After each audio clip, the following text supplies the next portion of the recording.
Crime and punishment are hot topics.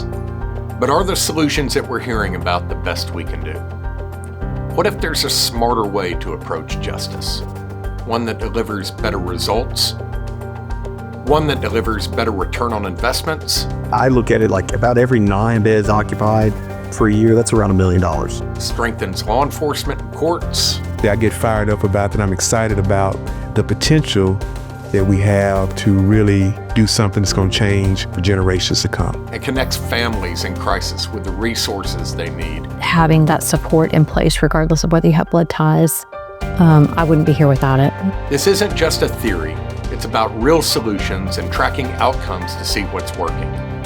Welcome to Smart Justice.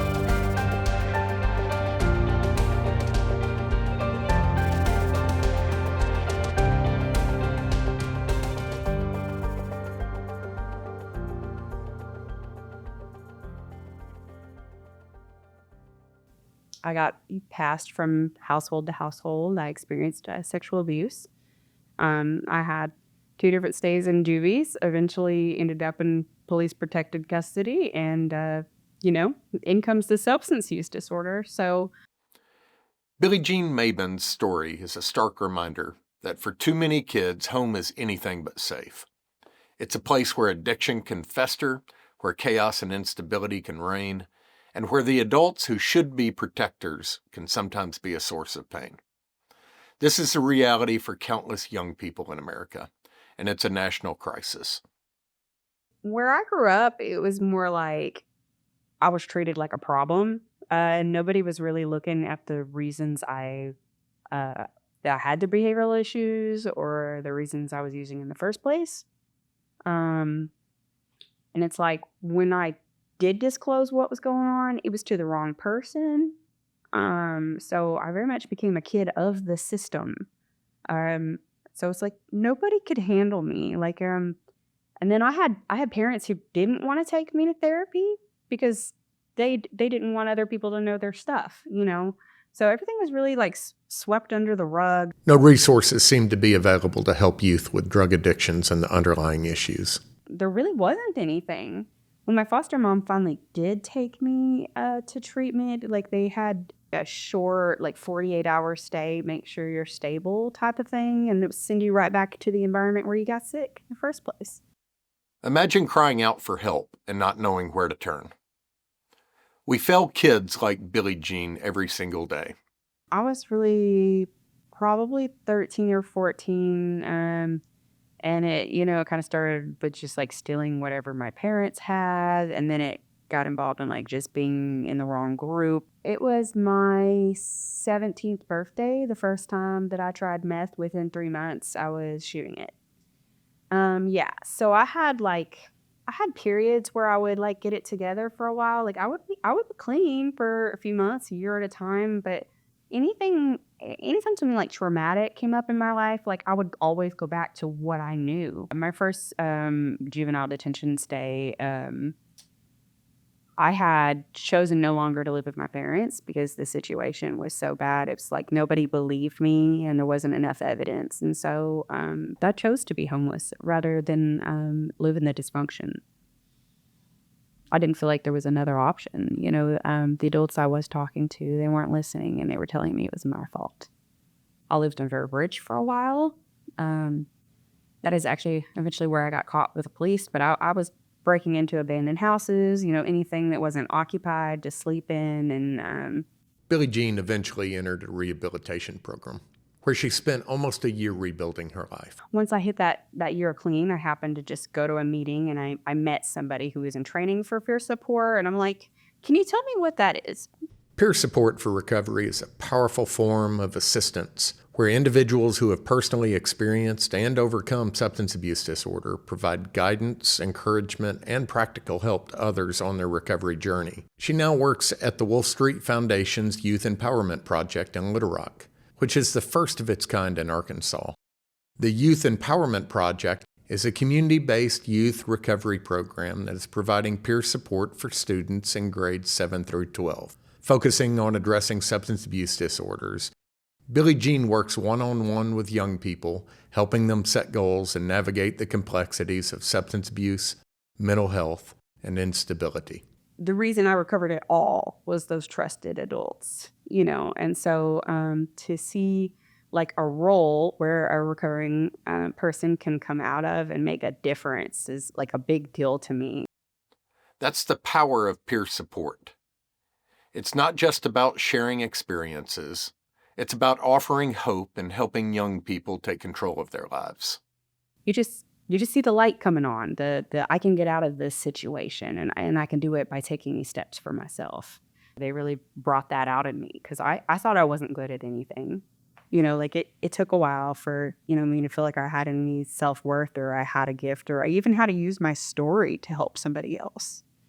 This is a story of resilience, of hope, of a system working to get it right. It's also a story of what could have been and the countless young people who never got the chance that Billie Jean did. We owe it to our kids to do better. I really could have benefited from something like this at that time, but there wasn't anything. This has never been done before. So we're really blazing a path of what peer support looks like for you. I've really become the person that I needed growing up. So I'm really proud of that. The challenges facing our youth are complex and deeply rooted.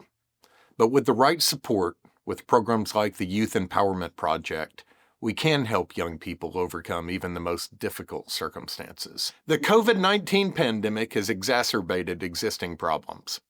As schools closed, community programs were disrupted, and our families are under increased stress, young people naturally felt isolated, anxious, and vulnerable. They turned to guns for protection and substances for relief. The result? A surge in youth crime, a rise in gun violence, and a generation grappling with high levels of trauma. This season on Smart Justice, we're diving into the juvenile justice system. We're going to explore the cracks in the foundation that are pushing our kids to the brink. We'll hear from people on the front lines, judges, law enforcement officers, educators, and community leaders who are fighting to change the status quo. We'll highlight innovative solutions that are showing success and programs offering a lifeline to struggling youth. And we're going to ask the tough questions. How do we break cycles of trauma and crime? How do we create a system that truly supports our young people? How do we build a future where every child has the chance to thrive? Support for Smart Justice is provided by Restore Hope, dedicated to empowering communities by offering the coordination and tools needed to support the vulnerable. Learn how you can bring these tools to your community at restorehope.io. Welcome to Smart Justice. I'm Paul Chapman. One important partner in this effort to best support young people is the Department of Human Services. I sat down with Arkansas DHS Secretary Christy Putnam to talk about the crisis facing our youth and how we can begin to turn the tide. So, Christy, last year we were finishing up the Smart Justice season on foster care, and we had a conversation. I said, we're trying to figure out what we would do next. There's so many subjects. And you immediately said we need to cover juvenile justice. Absolutely, yes. There's a heavy focus always on child welfare. There's a heavy focus on what happens later in life when you're working in incarcerated individuals and reentry. But we sort of lose those kids in the middle who maybe get into some trouble. Maybe they just don't have enough supports at home. They have some interactions with law enforcement early on, and we send them to the juvenile justice system. They may have been in foster care. They may have had some trouble in school, whatever that is, but we're sending them off, and then we sort of forget about them. And they came to our attention at DHS. I mean, not that we weren't already working on it, but it sort of came to a head last July of 2023. We had some inquiries and some attention and some focus on, we really had a high level of kids entering our system, too many. And so what were we going to do about it? And that's really where that idea came from, is let's cover this. Let's talk about this, because there's really not a lot of focus on juvenile justice and what the kids do inside. And so the importance is, one, these are our kids. But also, without interventions, the likelihood that these kids will go on to continue to commit crime as adults and be incarcerated is very high. That's right. And they are our kids. And I think the unique situation with the juvenile justice population for me, first of all, that's what got me into this line of work to begin with. Very early on, I worked in Florida for the Florida Sheriff's Association as a counselor with youth like this before they got into a delinquency situation. But it seems so daunting sometimes when you look at the numbers in child welfare and you look at the numbers in, substance abuse and issues in the adult population. You just think, gosh, there's no way that I can make a difference. But we had 300 kids, and I say kids, ranging in age from as young as 9 in juvenile justice, all the way up through, some of our almost 18-year-olds. 300 kids is a workable number. If we could make a difference in just 10% of those kids and keep them from going forward in lives of, criminal involvement or in violent situations, many of them end up, on the streets, and many of them end up dying. So if we could just impact a small number and start to make that change with them and their families back in their communities, what could that look like? How could we change the trajectory for just a small number and then impact a larger group? It just seems to me that if we don't intervene, if we don't try to solve root cause problems, then we're going to continue to spend a lot of money and lose these community members. We'll have both a kind of a social and a fiscal problem here. We will. And it's, it's not just root cause, but then it's, we talk about the upstream. We talk about that a lot. We also talk about, and you've heard me say this before, our children and families don't come to us in pieces. And so why do we plan and budget for them as if we do? We have an incredible team of people at DHS who we've taken a one DHS approach, because we do have families who interact with so many of our divisions and so many of our offices, that it's important that we all know what's going on and we all connect so that we can make sure that when we have a child who goes from child welfare into our juvenile justice system, how do we continue to support that family? How do we make sure that there's a community connection waiting for that child and that family when they leave us? It's not always going to be successful. We know we can't solve everything right at the same time. But if we start working on all the pieces of how we're interconnected at the agency and make sure that that carries through with our families and our communities, I think we're on the right track. And like I said, the team at DHS is very focused on how do we cross-communicate and over-communicate really about how a child and a family is moving through DHS. One of the great surprises and the good surprises, and it gives me hope for Arkansas, is that we really don't have differing opinions on what we all want. And it seems that everyone is bought into giving effort, is working on the problem. Absolutely. Yeah, I think, I think that's one of the magic, sort of a secret sauce of Arkansas. And, it's what made me so excited to come be a part of what's going on here, is that people do have the same desires. Everyone wants to see a child, move out of a bad situation, if they're in child welfare, or if they're in a juvenile justice situation. And focusing on juvenile justice, I think we need to make sure, there are various opinions on government programs, right? We talk about government, and government doesn't always do a good job of taking care of people.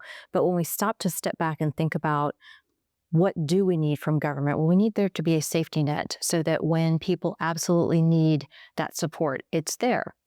I don't think we often think about, we think about child welfare and we think about juvenile justice, but the supporting partners, the cast of characters, if you will, it includes things like our food assistance programs, our SNAP program. It includes medical supports like Medicaid. But I was a single mom at several points during raising young girls, 3 daughters. They're grown now. I have grandchildren. They're little. And just the fact that I went through some extraordinarily hard circumstances, and I could have been a recipient of benefits at DHS, or I could have been someone served by Restore Hope, because I was in that dire of a strait at several points in being a single mom. I had a strong family around me, and not everybody has that. And so my why is, how do we engage people to make them realize that people need chosen family? If they don't have that strong family support network, chosen family can step in and be that same thing, and sometimes can be even stronger, because you have people stepping in who don't have a blood tie to the individuals that they're supporting, and that becomes even more powerful sometimes, because people are stepping in because they want to. that just generates an incredible hope in people. I have chosen family as well who have stepped in for me, who didn't have to, who continue to be there for me to this day. And so, my why is I stepped in, came through that couple of rough periods, and the fact that, maybe a little over 10 years ago, it's about, I guess, 14 years ago, I was a single mom, still struggling. And I now find myself waking up every morning going, I'm secretary of the largest agency in Arkansas. How can I not mess this up today? How can I continue to help create hope? And hopefully I bring that support to our team, and hope that I bring that kind of vision to, it could be any one of us on any given day. So have a little grace and give a little space. That's good. I'm older and sometimes feel ancient, according to my children. But I've reflected back on the good things that have happened in my life. And I think if I'm honest with myself, the assistance, the help that I've received from others, whether they be family or friends, like you're saying, is the reason for the good things in my life. And just like you, there were, a handful of times that I thought, if something had gone the other way, I very easily could have been in just dire straits, in crisis, lost everything. But for, friends and family. And you're right. I'm trying to think of the families that I know that have been served in kind of 100 families area. Is the majority of our families do not have a strong social safety net. That's right. They're missing that. That's right. And they're in crisis when we meet them, but there's no one to help them from blood. Right. There's no extended family there, and maybe they don't have a strong church family that could help them out of that. And so that's essentially what we're trying to help create for them. We are. Is building that social safety net. Building and rebuilding that safety net and that community that's around people. That seems like it was there not too long ago, but we've sort of lost some of the connectivity, partly probably because of what we came through 2020, 2021, but even before that, I think that we'd lost a lot of sense of connection. And but having that support in place, regardless of whether you have blood ties, I wouldn't be here without it. And I say here, I don't mean just here in Arkansas, but I think I would have lost hope a long time ago. This is what gives me hope. It's the recognition that even in the darkest of times, even when it feels like all is lost, there's still the possibility of redemption. It's the power of human connection, of chosen family, of people stepping up and saying, I see you, I believe in you, and I'm not going to let you fail. We sometimes forget the power of community and of shared responsibility. But we can rebuild those bonds and create a safety net that catches our kids before they fall through the cracks. Before we can fix the system, we need to understand it. We need to peel back the layers and discuss the shortcomings and confront some harsh realities. Talk to me about what the Division of Youth Services actually does. What's the scope of the division? Okay. So essentially, we're the juvenile justice agency for the state of Arkansas. We operate 5 secure treatment facilities for youth ages 10 to 21. And then we also have a diversion residential program, the Civilian Student Training Program. I've referred to it as C-STEP. That's out at Camp Robinson. And so we have, at the present, we're up to 40 youth, young males, 13 to 17-year-olds. It's a diversion program that allows courts to give them a chance rather than commit them to our custody for secure setting. They go there for about an 8.5, 9-week program that we run. So you've got 5 different units where kids are committed to. How does a youth make their way into one of those units? Right. So they have to be committed there by the court. They are actually in our legal custody once they're committed to our custody. So they're going to have a hearing. They're charged with a delinquency. So if they've committed an offense that, as an adult would be considered a crime, because they're a juvenile, they're considered delinquent. It's not considered criminal. And then the court has to make that decision. The court has other options. that they typically try first. They may put them on probation. They may give them an opportunity at some sort of diversion program. There are county-operated juvenile detention centers that are sometimes utilized if those are available. Adrian, you were a probation officer for right at 25 years, yes. 25 years. Yes. Okay. So, as a probation, what do the probation officers do with the youth that are coming through court and they're delinquent? Well, when they're delinquent, of course, we start off with the SABRE assessment that helps us identify the needs of the family as a whole. It doesn't just identify the needs of the youth. But of course, we're solely focusing on the youth, but we want to make sure we're looking at everything that contributed to the youth's behavior that led him to us. You know what I mean? So it may go to identify him as maybe needing little or nothing, or may be going so far to say he needs an assessment for possible residential treatment or something like that. But in all of what the SABRE should do, it is to prevent the kid from going deeper into the system by identifying services that we have in the community or services or resources that we can find. Can we talk about trends that y'all have seen over time as far as, what kids maybe were getting in trouble with 15, 20 years ago as opposed to today? What are the things that y'all worry about today that you're seeing? Gun crimes. Yeah. Gun crimes? Gun crimes have gone up exponentially. They really have. And you have more kids being committed now on misdemeanor in possession of a handgun than ever before. That's a high offense for our juveniles right now that are being adjudicated. Misdemeanor crime, but it's still youth and a minor in possession of a handgun. It's a lot of that. Well, why do you think that's going on? I think if you look at the society that we live in, and we look at the systemic appreciation or acceptance of guns, it's okay. And you have a lot of youth, when you come from a history of trauma and you're scared, and you want to protect yourself. My kids tell me, Miss Bell, I had to get them before they got me. I had to protect myself. So our kids are genuinely scared. These kids are not oftentimes just running around here wanting to shoot up the streets. They're genuinely scared. So they're carrying a gun to protect themselves, and sometimes don't want to or have no intention of using it. But if you get caught with it, you're still a minor in possession of a handgun. Right. That's a crime. Yeah, are you seeing that kind of across the board, across the state? Absolutely. And it's across all sociodemographic populations, white, black, rural communities, inner city kids. You have people that are using guns, that are carrying guns for various reasons. But that is a committable offense that we see a lot of at this time. Yeah, I've had conversations with judges, Paul, about this issue, and to a person, they all said the issue they're having is almost all these kids are just getting these guns. You think it's from the home, or they're just getting them from cars, and a lot of times unlocked cars. They're just, with nothing else, that they're just walking around and opening doors. And people have a right to carry a weapon. So if there's a gun in the car, I don't know that we've seen more gun crimes as far as violence as much as Miss Bell said. It's just that more and more of our kids have a gun in their possession. Sometimes, it might be that they were in a place that you're not allowed to carry a gun, or that they were just picked up somewhere and happened to have a gun on their person.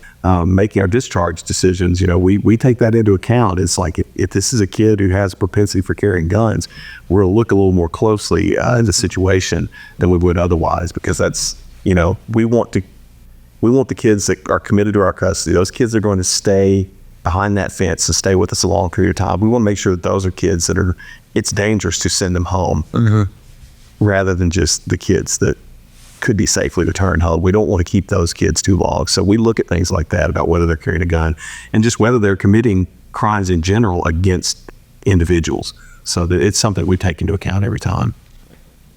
Well, what percentage of youth that come into contact with the courts do you think it's a result of or because of the substance abuse problem? It would be very high. When you do the SABRE and when we do the assessments, when they come in and we look at the substance use, cannabinoid use is very high, very, very high. Some other drugs are trending. Fentanyl is trending for sure. Methamphetamine has been a problem for a long time. So is there a correlation? Absolutely. I would say 60%, 65, 70% of our kids come in with a substance abuse issue, and their offenses have been driven by their substance use disorder. A lot of kids, because marijuana is so accept it now, don't see marijuana as being addictive or that they have an issue. But when they come into custody, they realize that they really want to still get high. Then they go, oh, this may be a problem. So it's sometimes coming to custody helps them to realize I do have an issue with this. Although accepted, although widely okay, it's still an issue. Sometimes you've had kids that say, Miss Kim, I don't do well in school unless I'm high. Well, then we know that he may have an issue with ADHD, right? He may have had an untreated issue that is not been addressed. So he's self-medicating. When he comes into treatment, he's finally telling someone that's listening, and we can now look at getting him on the right medications. So there's no need to self-medicate with marijuana. He can get on Strattera as an example that will help him focus. And now he's going, oh, I can think without being high. But prior to that, or he's like, I don't do good in situations with people. I get anxious. I have anxiety. My anxiety goes to 100 with Kim when I'm around other people. I smoke weed to help me with that. We can help with that, right? So coming to treatment, a lot of times for a lot of our kids, for a vast majority, they leave with benefit and they leave better than when they came to us because they didn't know that. No one was paying attention to that prior to them coming to us, getting assessments, sitting with a therapist, sitting with clinicians, and being around people that can say we can help you with that. If we were envisioning better juvenile justice outcomes for Arkansas, what are some of the things that you're thinking about? We really have to shift our focus to what we can do better in the community. We need lots more partners, and it's about relationships. And it's not just the relationships between the different entities that might be able to provide services to help these kids. It's how do you build a relationship with that kid's family? So if we're going to reach kids as early as we can when we can identify these things and get them on the right path early, you got to make sure that the family sees you as someone who's there to help. We've also started working with intensive in-home service providers around the state to go into the home 3 times a week and really develop that trust that the families need. I think, anecdotally, I hear stories all the time from those providers how, the first time they go into the home, someone in the home, a lot of times it's the dad, just to be blunt, doesn't really want to participate, leaves the room, has nothing to do with it. And then over time, they start to come out and take part. And I've heard a lot from judges how much difference that makes. So I think in all the services we provide, you have to make sure that, or they're going to be available to the community, you have to make sure that people see that you're trying to help and that you're not trying to hurt them. You're not trying to lock them up. Because we do. I think it's all pretty evident here from the conversation we're having. A lot of our kids, they've suffered trauma. Their family situation is just not that stable. They don't have the structure they need. And their families often need help too. So, we've got to be able to meet them in a place where they feel safe to be able to work with us and they feel like we're trying to help. So, there's a lot of things that judges will tell you when they send a kid to DYS. Most of the time it's because they didn't feel like they had an option. So when we develop those options, whether it's for substance use, there is a need for more substance use for juveniles in the state, whether it's mental health, all the things that we need out there, you've got to be able to do that in a way that the families are going to take advantage of it. And that's available for everyone. I think that's another thing is it can't just be available if you have enough money or if you live in the right zip code, right? It's got to be available for everyone around the state. Accessibility. Yeah. Substance abuse treatment for minors. Just recently learned that there are no residential beds available. Is that right? That's correct. At least for our population. I'm not sure. There may be options out there. Like I said, if you have private insurance or you can self-pay. But when it comes to Medicaid, there's just not a lot of options for residential. So there are some private options available in the state, but they're... Yeah, but typically I'd say, Adrian, you can maybe weigh in since you've been looking for this for 25 years, but if you're a court or a probation officer looking for substance use residential treatment for a juvenile that's in court, usually there's not much of an option, is there? Yeah, based on my experience, there's been little to none for no residential services for youth with substance abuse issues. Fortunately, our community-based providers do offer some type of outpatient services for substance abuse issues. So we would, of course, typically as a juvenile officer, we have the ability to drug screen youth. But if we want to take it a little bit further, we would make a referral for our community-based program to do a substance abuse assessment and then offer up whatever services are offered through that assessment. Let's talk about if there were some kind of vision for moving upstream and doing real prevention work, what would that look like? For me, prevention would look like identifying a kid early. Real diversion, typically we would start in school, right? True diversion starts before they come into the juvenile justice system. That's when diversion should start. And so when we see a kid that has behavior problems that's not coming to school, and now our educational system we know is overwhelmed like most of our systems. However, we should still be paying attention to that. Something's going on. If we can catch it up at that moment and then begin to tie that family back to services. Like Michael says, as a social worker, I always say this, the relationship does the work. It's going in, establishing relationship with that family and being a partner and not seeing them punitive. No mom wants you to come to their home and tell them all the things they're doing wrong and not see the things that they are trying to do right. So if you go in, if we identify early, so for me, how we begin to fix that is early identification before there actually becomes a problem. You don't wait till your stove is completely engulfed in flames before you start trying to put the fire out. And so we would identify, we'd work with schools and identify Absolutely. the kids that Absolutely. maybe aren't showing up or having bad. Our population's primarily, while youth, can be committed at 10 years old. Primarily our population is 13 to 17. We have some that are in the 18 to 21 year old range, but I'd say the bulk of our kids, when you say are 13 to 17 years old. So I think we're talking about trying to catch them before they get to that 13, 14, 15 years old, because a lot of times by then they've been in trouble several times. So if we could work with education is a really good place because they see the kids from day one, right? I mean, other than their own parents, and nobody sees The teacher's not surprised. Right. Right. The teacher knows. They just don't possess the tools. A counselor, a principal, a janitor, someone that's paying attention. And you do have those people, but are we listening to those people? And then are we doing something? Are we starting where the client is or where the student is? A lot of times we want people to be what we assume they should be. You should be doing these things with your kids this day, every day, right? Instead of making that assumption and establishing that relationship, why don't we start where they are?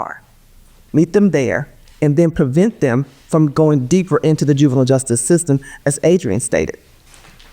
Based on my experience, a kid getting a citation wasn't the first contact that most people had with juvenile court. It was a call that a parent made to say, hey, my son ain't going to school, what can y'all do? And a lot of times, because some offices aren't equipped to say this is what you can do, nothing happens. It should be a network of systems connected to where we are all assisting in the process of making and preparing our youth to be better. And then if our youth are better, our communities are better. Right. Mentorship is a big thing. It's something we really want to work on expanding, especially for our reentry population. We want to be able to send those kids home knowing that there's someone else out there that's going to help them make sure they stay on track and that they don't come back to DYS. A lot of people sign up to be a mentor and they want to do it for a little while, and it's rewarding, but it's a commitment. It's sometimes hard to find the right people that are going to stick with it. So that's something we really want to work on. It has to be a sustainable relationship, because if not, you have another instance where that kid has been abandoned one more time. Right. And so then we have more trauma to deal with. Because they're juveniles, they have to go home, right? We're not going to be able to keep them forever. It's not, there's no life sentences in juvenile court. So at some point that youth is going back home. So what's really important is, what are you doing to improve the situation that they're returning to? Or is there an alternative so that they don't return to the same situations? If we have a kid that we send home whose home was in dysfunction prior to commitment, we've done nothing while he's in commitment to address that dysfunction. We're sending him back into the dysfunction as a minor in a home where the mother is saying, this is my house. What we do in custody, in large and part, affects how they succeed when they go home. What have we connected them to when they go home that will support success? It's crucial. That two-generation approach just sounds like it's something that we have to continue to work on. We Get that right. Absolutely. We need to build that. I mean, that should be a priority for Arkansas. That two-generational approach is, it's paramount, because you also have parents who have no idea how to be parents. This is not to hold them punitive or any indictment of them. They're just doing the best that they could with the tools that they had. I often say they are using a spoon or a spork to dig a trench. You need a shovel and maybe a backhoe, right? So we need to help parents and outfit them with better tools. We can do that while we have that kid in custody, while he's going through family treatment, while he's going through family sessions. We can address those things. We address things like boundaries with parents, pro-social skills with parents, helping them to modify their language with their children. What we can do, we can address those things, and that's what treatment should be, and it's now about when they're in DYS custody. It has to be a comprehensive approach. Let's talk economics real quick on why we should be involved in prevention and diversion. How much do the taxpayers pay per day to lock a kid up? So at our highest level, the secure care level, it's $320 a day rate. And then we pay for, we have some medical care on site, but if a youth needs to be transported to the emergency room, or to the doctor's office or the dentist, whatever that may be, that's outside of that $320 rate. I look at it like about every 9 beds occupied for a year, that's around $1 million. So the economic impact of locking a kid up, the things I mentioned earlier, intensive in-home services, that's a much less expensive option. It's not cheap. It does cost money, but it's a lot less expensive to provide that level of care first and try that than it is to lock them up. So, those secure beds are they're expensive. And so, so is residential substance abuse, mental health. Those things are all things that cost money to have that level of care and that level of supervision that they need. But the benefit to providing services in the community where they live is that they are getting the services in the community that they live in. If you think about years ago in the mental health world, there became a thing called the cottage system, right? It developed in New York, where now they'll know it was ACT teams, right? And people were getting services in their community, and they were not having to come in to get those services, and they had a much higher success rate. You bring them into custody, they do well. Their grades go up. They get healthy. They become meditation compliant, but that is out of their natural environment. Yeah. So it's cheaper, it's more effective if they can receive those services in their communities, which is in their homes, right? They can learn those things at home. Right. It's better for the community and for everyone else. When we invest in families and empower our parents, we're creating a foundation for future generations to thrive. Coming up on the next episode of Smart Justice, a lot of decisions are made about what to do with troubled youth based on their risk of future violence. But how do we measure that? How do they make that call? And what we never want is them to make that call based on what they look like or what they're wearing. We'll also introduce you to officials in Pine Bluff, Arkansas, where an initiative to curb youth gun violence is underway, and it's had some pretty impressive results. The access to guns is crazy right now. And so it's so easy for them to get a hold of them. Smart Justice is a production of Restore Hope, a software and services organization providing proven community-driven approaches leading to better outcomes for at-risk families. Executive Director of Restore Hope is Paul Chapman, with Associate Directors Karen Phillips and Sarah Littleton. Visit smartjustice.org for more coverage on justice system-related issues. There you can also sign up for our weekly newsletter so you never miss the latest headlines. And please subscribe to this channel and leave us a rating and review.